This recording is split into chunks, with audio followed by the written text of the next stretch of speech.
Hi, എന്ത് ഭംഗിയല്ലേ ഈ താമര കാണാന്. ഇതിങ്ങനെ വിടരാൻ പോകുന്നേ ഉള്ളൂ, പക്ഷെ നല്ല രസമുണ്ട് കാണാൻ. അതൊക്കെ പോട്ടെ, ഇന്ന് ഞാനൊരു ലൗലോലിക്കയുടെ വിശേഷമായിട്ടാണ് കേട്ടോ വന്നിരിക്കുന്നത്. ഇതിന് പല പേരുകളാണ് അറിയപ്പെടുന്നത്. ലൗലോലിക്ക, ലൂബിക്ക, ചീമനെല്ലിക്ക, ശീമനെല്ലിക്ക, ചുവന്ന നെല്ലിക്ക, ലൂബിക്ക, ഗ്ലോബിക്ക, ഗ്ലൂബിക്ക, ഡംബ്ലോലിക്ക, ഡംബിളിക്ക, ഡൂപ്ലിക്ക, ഇതൊക്കെ ഉള്ള പേര് തന്നെയാണോ?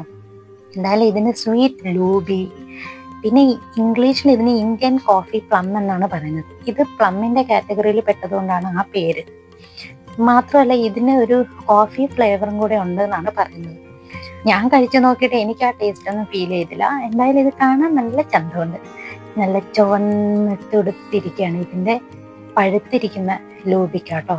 ഞാനും അമ്മയും കൂടെ കഷ്ടപ്പെട്ട് കുറേ ഇങ്ങനെ കുലുക്കി പറിച്ചു. പിന്നെ അല്ലാതെയും പറിച്ചിട്ടും തീരുന്നില്ല. അവസാനം ഞങ്ങളങ്ങ് നിർത്തി മടുത്തപ്പം.